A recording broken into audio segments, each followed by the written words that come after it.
Assalamualaikum warahmatullahi wabarakatuh. Baiklah, perkenalkan nama saya Bella Novia Trisnawati dengan NIM 1914070076 kelas PGMIB. Dalam mata kuliah metodologi penelitian dengan dosen pengampu yaitu Ibu Dr. Miliasari SPD MSI dengan materi yang berjudul analisis bab 1. Kriteria pemilihan judul dari berbagai jenis penelitian.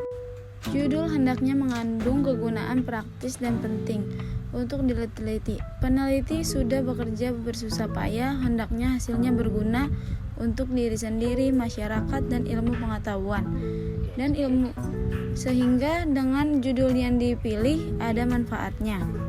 Hindari terjadinya duplikasi judul dengan judul lain. Jika terdapat dua judul yang sama, orang sering mengatakan salah satunya tiruan atau plagiat.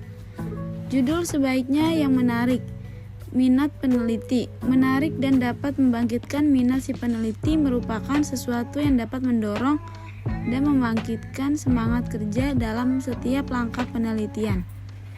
Judul yang dipilih mampu untuk dilaksanakan peneliti. Yang kedua ada pengertian masalah, kriteria masalah yang baik, sumber ide masalah, dan menentukan masalah. Pengertian masalah yaitu pernyataan yang mempertanyakan tentang satu-satu beberapa variabel yang ada dalam suatu fenomena. B yaitu kriteria. Rumus 1. Rumusan masalah harus menyatakan hubungan antara dua variabel atau lebih. 2. Dirumuskan dalam bentuk pertanyaan atau pernyataan yang jelas. 3. Rumusan masalah harus padat dan jelas sehingga mudah dipahami. 4. Rumusan masalah harus mengandung unsur data yang mendukung pemecahan terhadap masalah penelitian. 5. Rumusan masalah harus merupakan dasar dalam membuat hipotesis. 6. Rumusan masalah harus menjadi dasar dalam menentukan tujuan penelitian. 7. Rumusan masalah harus merupakan dasar dalam mengambil kesimpulan penelitian. 8. Rumusan masalah harus mencerminkan judul penelitian. Selanjutnya ada sumber. Yang pertama, perbanyak membaca literatur. Yang kedua, ikuti seminar atau diskusi untuk memperkaya wawasan. Yang ketiga, gunakan wawancara atau kuesioner untuk mendapatkan data yang diinginkan. Dan yang terakhir yaitu menentukan. 1. Memahami teori, fakta, dan ide tentang bidang atau topik tertentu yang dipilih peneliti. 2. Menumbuhkan keingintahuan agar peneliti mempunyai minat untuk meneliti topik atau masalah tertentu. 3. Dibandingkan oleh peneliti harus terkait dengan kemajuan teknologi. 4. Pengetahuan dan peneliti harus diperoleh melalui jurnal, majalah, dan buku baru. Yang kelima, survei saran untuk peneliti lebih lanjut yang diberikan pada akhir laporan penelitian dan tinjauan proyek penelitian. Selanjutnya ada dasar-dasar menyusun latar belakang penelitian dari aspek filosofis, yuridis, historis, dan empiris. Yang pertama dari filosofis. Filosofis pertimbangan atau alasan yang menggambarkan bahwa peraturan yang dibentuk mempertimbangkan pandangan hidup, kesadaran, dan cita hukum yang meliputi suasana kebatinan serta falsafah bangsa Indonesia yang bersumber dari Pancasila dan pembukaan Undang-Undang Dasar 1945. Selanjutnya ada yuridis, pertimbangan atau alasan yang menggambarkan bahwa peraturan yang dibentuk untuk mengatasi permasalahan hukum atau mengisi kekurangan hukum dengan mempertimbangkan aturan yang telah ada, yang akan diubah atau yang akan dicabut, guna menjamin kepastian hukum dan rasa keadilan masyarakat. Selanjutnya ada historis. Historis merupakan rangkuman singkat laporan peneliti yang memberi gambaran sepintas tentang keseluruhan isi tulisan. Yang keempat ada empiris. Empiris merupakan metode penelitian hukum yang menggunakan fakta-fakta empiris yang diambil dari perilaku manusia, baik perilaku verbal dan yang didapat dari wawancara maupun perilaku nyata yang digunakan melalui pengamatan langsung. Langkah-langkah mengidentifikasi masalah penelitian pendidikan. Yang pertama yaitu identifikasi masalah secara umum. Langkah awal harus mengidentifikasi masalah secara umum. Yang kedua yaitu memahami sifat masalah.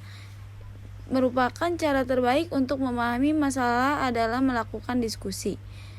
Kumpulkan literatur yang tersedia, contohnya mengidentifikasi kesenjangan penelitian, memberikan ide-ide baru di bidang terkait, dan menentukan desain penelitian. Yang keempat yaitu mengembangkan ide-ide melalui diskusi. Mendiskusikan masalahnya dengan rekan dan orang lain yang memiliki pengalaman yang cukup di bidang yang sama atau setidaknya pernah menangani masalah yang sama. Yang kelima, menyusun ulang masalah penelitian. Baca dan susun kembali masalah penelitian menjadi istilah operasional. Selanjutnya yaitu batasan masalah penelitian pendidikan. Tahapan membatasi masalah adalah sebagai berikut. Yang pertama, identifikasi dan klasifikasikan masalah yang akan dikaji. Yang kedua, menegaskan permasalahan dengan cara membuat definisi operasional permasalahan. Yang ketiga, dukung permasalahan dengan data sesuai lapang acara rinci. Selanjutnya, apa itu batasan masalah? Batasan masalah adalah ruang lingkup masalah atau upaya membatasi ruang lingkup masalah yang terlalu luas atau lebar, sehingga penelitian itu lebih bisa fokus untuk dilakukan.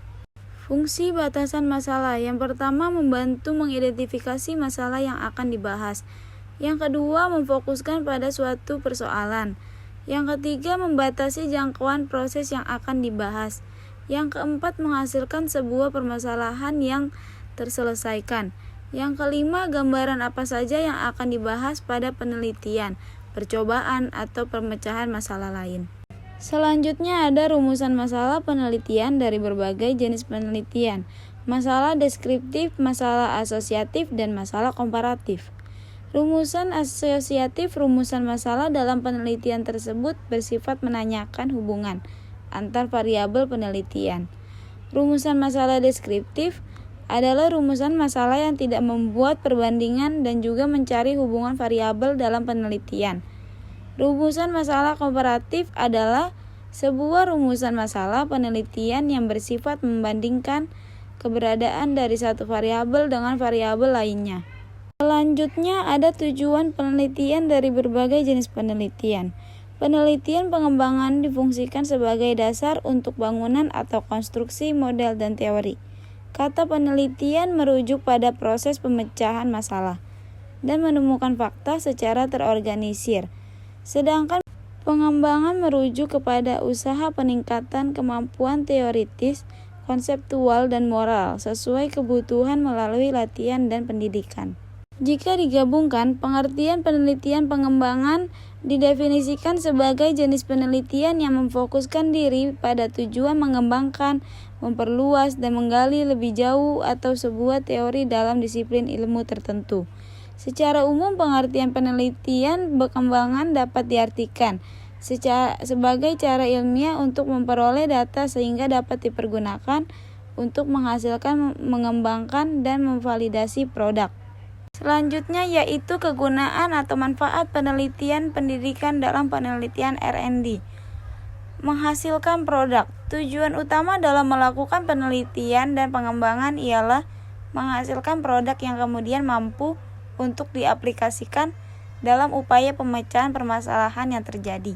Yang kedua yaitu menggambarkan perubahan dan permasalahan. Dalam setiap ciri riset pengembangan dilakukan untuk menggambarkan perubahan dan permasalahan yang dialami. Yang ketiga, memberikan rancangan dan desain dalam pembelajaran. Memberikan solusi atas problem yang terjadi, meski untuk riset ini dekat dengan ruang lingkup pendidikan. Dan yang terakhir, diharapkan mampu memecahkan permasalahan. Penelitian pengembangan hanya berhasil jika kita menemukan produk, terlepas apakah kita menyukai produk tersebut atau tidak. Selanjutnya yaitu asumsi dan keterbatasan beserta contohnya. Dalam penelitian R&D, siswa belum memahami benar materi penyusunan siklus akuntansi perusahaan dagang. Multimedia pembelajaran ini dapat menambah pengetahuan siswa. Siswa dapat melakukan proses pembelajaran secara mandiri apabila ada sarana belajar menggunakan multimedia pembelajaran interaktif ini. Dan yang terakhir ada definisi operasional R&D.